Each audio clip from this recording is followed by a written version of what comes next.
안녕하세요. 제 이름은 김창식. 나이는 37이에요. 네, 맞아요. 아직 혼자랍니다. 사실 저도 결혼까지 약속했던 사람이 있었어요. 3년 넘게 사귄 여자친구였는데 정말 제 전부라고 생각했었죠. 하지만 현실은 늘 팍팍했어요. 중소기업 생산관리 파트에서 10년 넘게 생산 스케줄 짜고 자재 챙기고 현장 인력 독려하며 납기일 맞추느라 정신없는 인생이었거든요. 야근은 당연하고 갑자기 기계라도 고장나거나 원자재 입고라도 늦어지면 주말 반납에 밤샘도 부지기수였어요. 새벽 별 보고 출근해서 달 보고 퇴근하는 날들이 쌓이고 쌓여 청춘은 희미해지고 옆구리엔 허전함만 남더라고요. 그러던 어느 날 여자친구가 그러더군요. 자기 친구는 서울 강북의 롯데캐슬을 분양받은 남자와 결혼하는데 그게 너무 부럽다고요. 그러면서 제게 묻더라고요. 혹시 자기랑 결혼하면 어디서 살 거냐고요. 전 그때 이 빌라를 막 샀을 때라 여기서 신혼집 꾸미면 되지 않겠냐고. 괜히 무리해서 대출받아 집 사면 제 월급으론 매달 원금 이자 갚느라 허덕일 게 뻔하다고 솔직하게 말했죠. 그랬더니 딱 한 달 뒤에 헤어지자고 하더군요. 뭐 이유는 다른 핑계를 댔지만 왜 헤어지자고 했는지 모를 만큼 눈치가 없진 않았어요. 그 일 이후로 연애나 결혼에 대해 좀 더 냉소적이 된 것도 같네요. 하지만 악착같이 모아서 서울 변두리 오래된 30여 평 그 빌라가 재개발이 된다는 소문이나 내가 매입한 가격보다 몇 배 넘게 오른다는 게 그나마 씁쓸한 위안이었네요. 선자리요? 왜 안 나가 봤겠어요. 하지만 결과는 매번 비슷했거든요. 작업복 대신 말끔하게 차려입고 나간 자리에서 만난 아가씨들은 처음엔 상냥했죠. 제가 어디 가서 빠지는 얼굴은 아니었거든요. 하지만 제 직업, 빠듯한 월급, 그리고 시도 때도 없는 야근과 주말, 특근 가능성을 솔직하게 털어놓으면 금세 눈빛이 흐려지곤 하더라고요. 생산관리요? 아, 공장에서 일하시는구나. 혹은 저희는 좀 더 안정적이고 저녁이 있는 삶을 중요하게 생각해서 같은 애둘은 거절을 할 때마다 애써 태연한 척, 네, 괜찮습니다. 좋은 분 만나세요. 하고 돌아설 때마다 등 뒤로 느껴지는 안타까움 혹은 동정의 시선이 뒤수처럼 꽂히곤 했어요. 어쩌면 그녀들의 눈빛에서 과거 여자친구의 모습이 겹쳐 보였는지도 모르겠어요. 그래요. 인정해요. 저는 번듯한 사무직 회사원과는 거리가 먼 그저 그런 스펙의 노총각일 뿐이었던 거죠. 제가 사는 빌라는 지은 지 꽤 오래돼서 낡은 티가 역력했지만 다행히 동네는 조용했어요. 저는 2층에 혼자 살았고 바로 위 3층에는 50대로 보이는 부부가 살고 있었죠. 윗집 주인 여자 옥순 아줌마는 언뜻 배우 김하늘 씨를 닮은 듯한 묘하게 우아하면서도 어딘가 그늘진 인상이었어요. 계단이나 좁은 주차장에서 가끔 마주칠 때면 평소 청바지를 즐겨 입는 모습이 눈에 띄었죠. 몸매가 좋아서 그런 건지 아니면 그냥 청바지가 편해서 그런 건지는 몰라도 유독 몸매 라인이 훤히 드러나는 달라붙는 스타일을 자주 입으시더라고요. 솔직히 그럴 때면 저도 모르게 눈길이 갈 정도로 몸매가 매끈했어요. 분명 제 또래 여자들보다 훨씬 나이가 많아 보이는데도 말이에요. 어릴 적 제 이상형이 청바지가 잘 어울리는 여자였거든요. 확실히 청바지라는 게 골반 라인이 예뻐야 태가 나기 마련인데 옥순 아줌마 뒷모습이 딱 제가 원하던 그런 느낌이었던 거죠. 물론 마주쳐도 서로 멋쩍게 목례만 나누는 게 전부였지만요. 이상하게 남편 되는 사람은 거의 본 기억이 없더라고요. 가끔 주말 저녁에 중년 남성의 헛기침 소리나 TV 소리가 희미하게 들려오는 정도였네요. 그러던 어느 초여름 저녁이었어요. 유난히 답답하고 외로운 마음에 맥주 몇 캔을 사들고 집 근처 작은 공원으로 향했죠. 끊임없는 생산 압박과 예측 불가능한 현장 문제들, 영업팀과의 일정 줄다리기에 지쳐 숨통을 틔워줄 무언가가 절실했거든요. 낡은 벤치에 걸터 앉아 밤 공기를 안주 삼아 캔맥주를 따려는데 익숙한 옆모습이 눈에 들어왔어요. 3층 여자, 옥순 아줌마였죠. 그녀는 흰색 레깅스에 몸에 딱 붙는 검정 티셔츠를 입고 있었는데 유독 눈에 확 띄더라고요. 가로등 불빛 아래 드러난 그녀의 얼굴에는 깊은 외로움 같은 것이 드리워져 있으면서도 묘하게 누군가를 기다리는 듯한 느낌을 지울 수가 없었죠. 게다가 얼굴엔 화장까지 꽤 신경 쓴 모습이었거든요. 솔직히 그냥 운동 나온 거라면 선크림 정도만 바르면 될 텐데 말이죠. 순간 이 여자 외롭구나. 남자가 필요하구나. 뭔가 말 못할 사연이 있겠구나. 하는 생각이 강하게 스쳤어요. 그녀 역시 혼자 다른 벤치에 앉아 휴대폰을 보고 있더라고요. 망설임 끝에 어색함을 무릅쓰고 다가갔죠. 캔맥주 하나를 슬쩍 내밀면서요. 같이 한잔하시죠? 그녀는 살짝 놀란 듯 했지만 이내 눈웃음을 치며 대답했어요. 어머, 창식 씨였구나.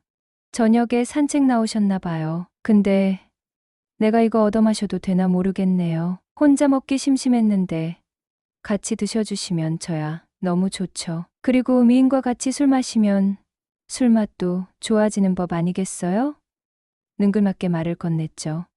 호호, 미인은 무슨, 내가 올해 나이가 몇인데. 그녀는 손사래를 쳤지만 싫지는 않은 눈치였어요. 나이가 무슨 상관이에요. 제 눈에는 너무나도 미인이신데. 몸매 봐요. 여전히 남자들 눈 돌아가게 만드실 정도로 매끈하시잖아요. 저도 모르게 시선이 그녀의 레깅스 라인으로 향했죠. 참나, 창식 씨 보기보단 음흉한 데가 있었네. 옥순 씨가 눈을 흘기며 말했지만 입가에는 미소가 걸려 있었어요. 남자들은 다 이래요. 이쁘면 한 번 더 쳐다보게 되고 몰래 딴 생각도 한번 품어보고 말이죠. 솔직하게 속내를 드러냈죠.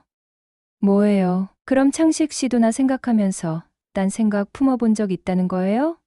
그녀가 장난스럽게 되물었어요. 그럼요. 있고 말고요. 생각은 자유 아닌가요? 능청스럽게 받아쳤죠. 이거 평소 사람 좋게 봤는데 앞으로는 조심해야겠는거려. 하하하. 호호호. 순식간에 분위기가 달아오르면서 화기애애해졌어요. 그렇게 시작된 대화는 예상외로 자연스럽게 흘러갔죠. 처음에는 동네 쓰레기 분리수거, 날짜나 층간 소음 같은 사소한 이야기로 시작했지만 맥주캔이 비워져 갈수록 조금씩 속 깊은 이야기들이 오갔죠. 옥순 씨는 남편이 지방건설 현장 소장으로 발령받아 거의 주말 부부처럼 지내는데 그마저도 잦은 접대와 출장으로 얼굴 보기가 하늘의 별 따기라고 하더라고요. 혼자 덩그러니 남겨진 넓은 집, 무료하게 흘러가는 시간들, 그녀의 차분한 목소리 속에 배어있는 적막함과 외로움은 저 역시 익숙하게 느끼던 감정이었거든요. 그날 이후 우리는 약속이라도 한 듯 저녁 무렵 공원에서 종종 마주쳤고 말없이 맥주캔을 부딪히며 서로의 외로움을 나누는 그런 기묘한 이웃 사이가 되었답니다. 이후 공원 벤치에서의 만남은 어느덧 일종의 루틴처럼 자리 잡았어요. 창식 씨, 오늘 한잔 어때? 옥순 씨, 남편 집에 없으면 저랑 한잔해요. 우린 어느 한쪽에 특별한 일정이 없으면 언제나 콜이었어요. 저는 빡빡한 생산 일정이나 자재 부족 문제, 갑작스러운 설비 고장, 현장 직원들과의 마찰에 대해 투덜거렸고 옥순 아줌마는 제 푸념을 말없이 들어주며 때로는 경험에서 우러나온 조언을 건네기도 했죠. 저도 그녀의 결혼 생활, 남편과의 불화 등을 들어주었네요. 그녀는 제 서툰 위로에도 창식 씨랑 얘기하면 속이 좀 풀리는 것 같아 라며 옅게 웃어주곤 했거든요. 13살이라는 나이 차이가 무색하게 우리는 서로에게 편안함을 느끼고 있었어요. 그녀의 차분한 말투와 연륜에서 묻어나는 포용력, 그리고 가끔 스치는 쓸쓸한 눈빛에 저도 모르게 마음이 기울고 있음을 느꼈네요. 창식 씨는 보면 볼수록 참 괜찮은 남자 같은데 왜 아직 혼자일까 몰라. 어느 날 평소보다 조금 더 취기가 오른 옥순 아줌마가 툭 던지듯 물었어요. 그 말에는 가벼운 호기심 이상의 무언가가 담겨 있는 듯했죠. 저 같은 매일 공장 돌아가는 소리만 듣고 사는 재미없는 남자를 누가 좋아하겠어요? 자주 섞인 제 대답에 그녀는 고개를 저었어요. 에이, 사람은 겉만 보고 모르는 법이에요. 창식 씨처럼 속 깊고 진중한 남자 좋아하는 여자들도 많아요. 혹시 남들 모르는 큰아자라도 있는 거 아니에요? 옥순 아줌마는 장난기 가득한 눈으로 웃으며 마치 농담인 척 제 아랫도리 쪽으로 시선을 휘건졌다가 다시 제 눈을 빤히 쳐다보더라고요. 순간 얼굴이 확 달아올랐어요. 심장이 멋대로 뛰기 시작했죠. 유부녀가, 그것도 한참 연상인 여자가 총각인 저에게 이런 농담을? 묘한 긴장감이 감돌았어요. 전혀요. 제가 어디 가서 부족하단 소리는 한 번도 들어본 적 없네요. 친구들 사이에서도 탑 클래스랍니다. 자신감 넘치는 창식 씨를 보니 뭔가 더 호기심이 생기네요. 아무튼 창식 씨도 괜찮은 남자예요. 정말요? 옥순 아줌마 눈에만 그렇게 보이면 뭐합니까? 옥순 아줌마가 저랑 살아줄 것도 아니잖아요. 저도 애써 태어난 척 농담으로 받아쳤지만 목소리가 미세하게 떨리는 것을 느꼈죠. 어머, 사람 앞일은 한치 앞도 모른다고 하잖아요. 그녀는 알 수 없는 미소를 지으며 잔에 남은 맥주를 단숨에 비웠어요. 하긴 요즘은 애인 없는 유부녀 찾기가 더 힘들다던데. 옥순 아줌마도 혹시 비밀 친구라도? 장난기가 발동했지만 속으로는 조마조마했거든요. 호우 남편 얼굴도 가물가물한 판의 애인은 무슨 애인. 그녀는 웃으며 가볍게 넘겼지만 그 웃음 끝에 스치는 공허함은 감춰지지 않았어요. 그리고 갑자기 그녀는 제 눈을 깊숙이 들여다보며 목소리를 낮춰 속삭였죠. 창식 씨, 요즘 많이 외롭죠? 눈빛에 다 쓰여있네. 심장이 쿵 하고 바닥으로 떨어지는 것 같았어요. 얼굴은 불타는 듯 뜨거워졌고 등줄기를 따라 소름이 오소소 돋았죠. 이 여자, 대체 무슨 의도로 이런 말을... 네? 갑자기 그런 걸 왜 물으세요? 당황해서 더듬거리며 어색하게 웃었어요. 그냥 창식 씨 눈빛이 꼭 뭐랄까. 오랫동안 굶주린 수총각 눈빛 같아서요. 크크크크. 제가요? 제 눈빛이 그렇게 노골적인가요? 당황스러움을 넘어 민망함이 온몸을 감쌌어요. 그녀는 제가 자신을 어떤 시선으로 바라보는지 이미 다 눈치채고 있었던 걸까요? 네. 특히 저를 볼 때 뭔가 아주 간절해 보여요. 애처롭기도 하고 옥순의 솔직하고 직설적인 말에 저는 할 말을 잃었죠. 어쩌면 좋죠? 어떻게 해야 그 간절한 눈빛이 좀 사라질까요? 글쎄요. 그 간절함을 풀어줄 사람을 옆에 두면 되지 않을까요? 애인이든 뭐든. 옥순은 여전히 알 수 없는 미소를 머금고 답했죠. 그럼 옥순 아줌마가 책임지고 괜찮은 여자 좀 소개해 주실래요? 이제 나이도 있고 가릴 처지가 못 됩니다. 나 같은 애딸린 아줌마라도 괜찮으려나? 옥순이 묘한 눈빛으로 떠보듯 묻자 저는 반쯤 자포자기한 심정으로 대답했어요. 네, 그럼요. 지금 제가 찬밥 더운 밥 가릴 때입니까? 외로움에 타 죽기 일보 직전인데. 알았어요. 어디 한번 주변에 괜찮은 사람 있나 눈 크게 뜨고 찾아볼게요. 옥수는 의미심장한 미소를 지으며 자리에서 일어섰죠. 그날 밤 저는 뒤척이며 잠을 이루지 못했어요. 옥순의 말 한마디, 눈빛 하나가 머릿속을 헤집어 놓았고 가슴 한편에서는 위험한 기대감이 싹트고 있었거든요. 며칠 뒤 퇴근 후 공원으로 향하는데 벤치에 앉은 옥순 아줌마의 모습이 유난히 위태로워 보였어요. 평소와 달리 어깨는 축 늘어져 있었고 손에 들린 맥주캔은 이미 여러 개가 비워져 있더라고요. 가까이 다가가자 희미하게 흐느끼는 소리가 들렸어요. 눈가는 퉁퉁 부어 있었고 화장기 없는 얼굴은 눈물로 얼룩져 있었죠. 옥순 아줌마, 괜찮으세요? 무슨 일 있었어요? 걱정스러운 마음에 옆에 앉아 조심스럽게 말을 건넸어요. 창식 씨, 옥순 아줌마는 저를 보자 참았던 서름이 복받치는지 어깨를 들썩이며 본격적으로 울기 시작했죠. 저는 말없이 그녀의 등을 토닥여 주었어요. 한참을 울던 그녀는 간신히 감정을 추스르고 떨리는 목소리로 입을 열었죠. 남편 그 인간 나 몰래 다른 여자가 있었어요. 그것도 아주 오랫동안. 옥순 아줌마는 우연히 남편의 서재 서랍 깊숙한 곳에서 다른 여자와 주고받은 편지와 사진들을 발견했다고 했어요. 단순한 불장난이 아니었더라고요. 남편은 옥순 아줌마와 결혼하기 전부터 만나던 여자였고 결혼 후에도 관계를 정리하지 않은 채 옥순 아줌마에게는 안정적인 가정을, 그 여자에게는 뜨거운 연애 감정을 갈구하며 이중 생활을 해왔던 거였죠.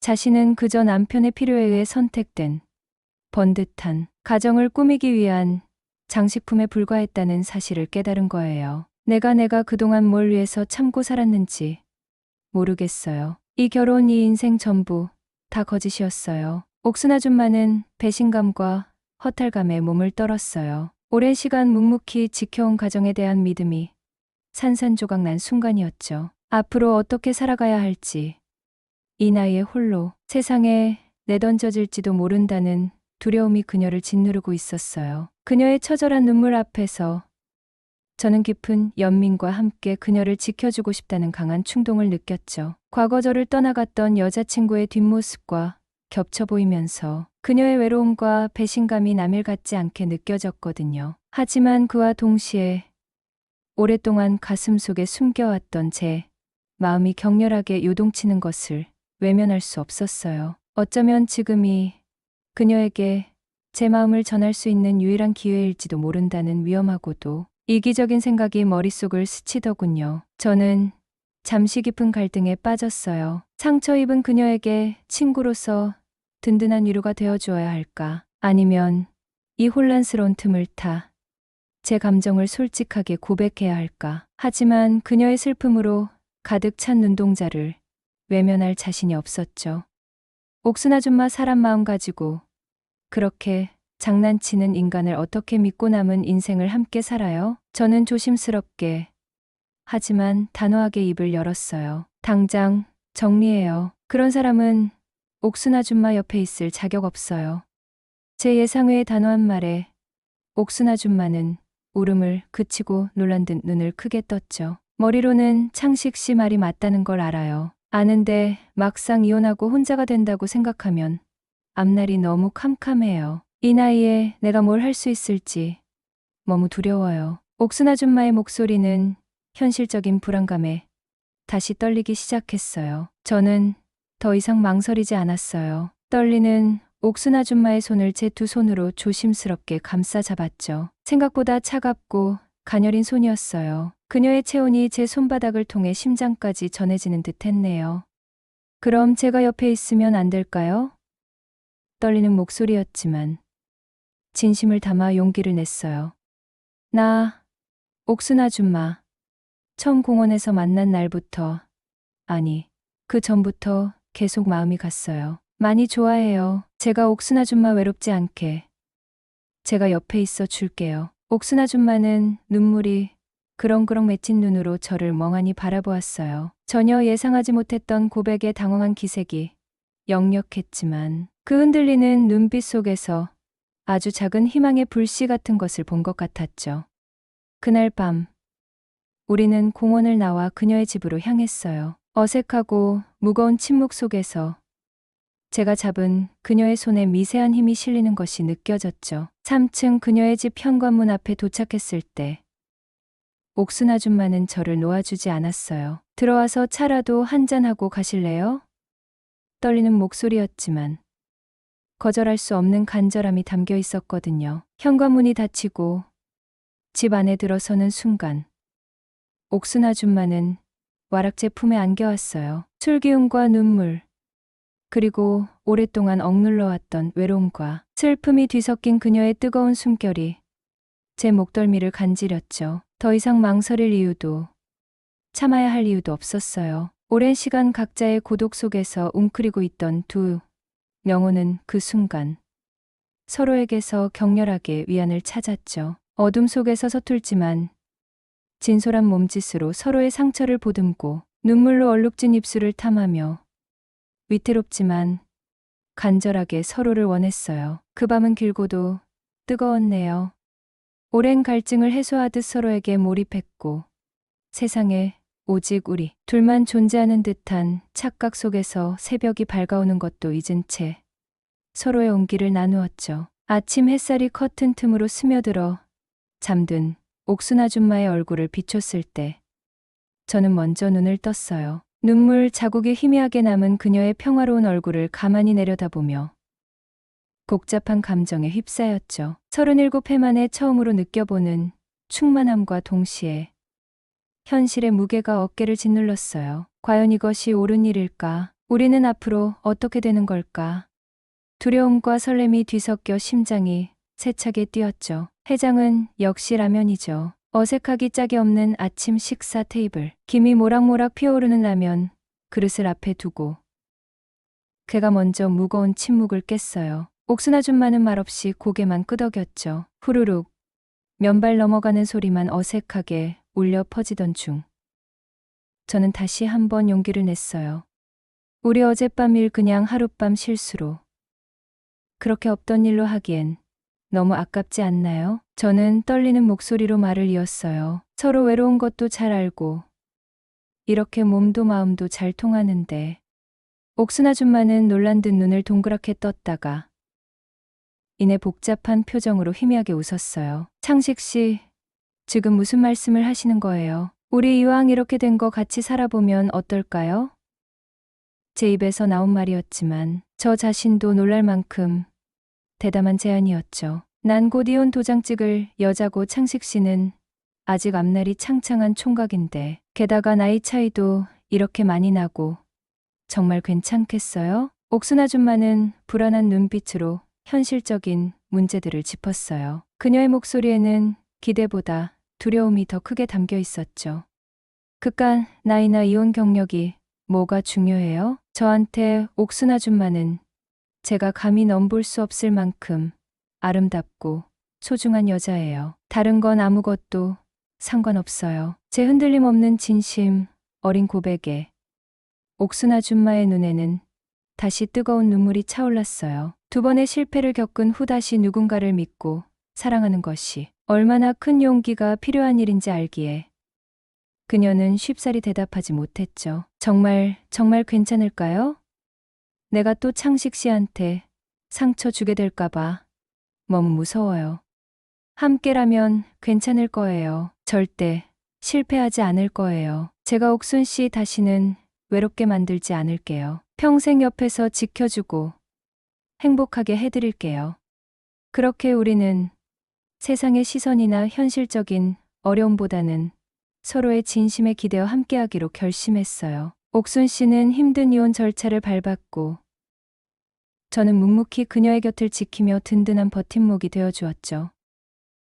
그리고 약 5년이란 시간이 흘렀네요. 그동안 참 많은 일이 있었어요. 가장 큰 변화는 소문만 무성하던 저희 빌라와 옥순 씨 집의 재개발이 정말로 확정되어 두둑한 보상금을 받게 된 거였죠. 낡은 빌라 한 채가 갑자기 든든한 미천이 된 거예요. 저희는 그 돈으로 고민 끝에 인천에 새로 지은 30평대 롯데캐슬 아파트를 하나 매입했어요. 번듯한 새 집에서 옥순 씨와 새로운 시작을 하게 된 거죠. 그리고 남은 돈으로는 대학가, 근처의 작은 원룸 상가, 건물을 사서 임대 수익까지 얻게 되었답니다. 예전엔 상상도 못했던 안정적인 생활이었어요. 옥순 씨 얼굴에도 그늘 대신 편안한 미소가 자리 잡았고 제 마음의 허전함도 그녀의 온기로 가득 채워졌죠. 그런데 얼마 전 정말 생각지도 못한 연락을 받았어요. 약 6년 전 강북 롯데캐슬이 부럽다며 저를 떠났던 전 여자친구였죠. 이혼했다는 소식은 풍문으로 들었는데 직접 연락이 올 줄은 몰랐어요. 전화기 너머 그녀의 목소리는 어딘가 힘이 빠져 있었죠. 잘 지내냐는 의례적인 안부 인사. 저는 담담하게 대답했어요. 응. 잘 지내. 그때 너랑 같이 살자고 했던 그 빌라. 얼마 전에 재개발돼서 보상금이 꽤 나왔어. 그래서 지금은 사랑하는 사람이랑 인천 롯데캐슬에서 살고 있어. 소화기 넘어 잠시 침묵이 흘렀어요. 그리고 들려오는 그녀의 목소리. 잘 됐네. 정말 잘 됐다. 씁쓸함이 잔뜩 묻어나는 웃음소리가 들려왔죠. 짧은 통화를 마치고 창밖을 보는데 기분이 참 묘하더라고요. 인생. 참 모르는 일인 것 같습니다. 그때 그 빌라에서 여자친구와 결혼했더라면 어땠을까? 혹은 옥순 씨를 만나지 못했더라면 지금의 나는 어디서 무엇을 하고 있을까? 정답은 없겠죠. 다만 확실한 건 지금 제 곁에는 옥순 씨가 있고 우리는 서로의 상처를 보듬으며 누구보다 행복하게 살아가고 있다는 사실이에요. 진정한 사랑이란 화려한 조건이나 타이밍이 아니라 어쩌면 서로의 부족함을 채워주고 곁을 지켜주는 마음, 그 자체인지도 모르겠습니다.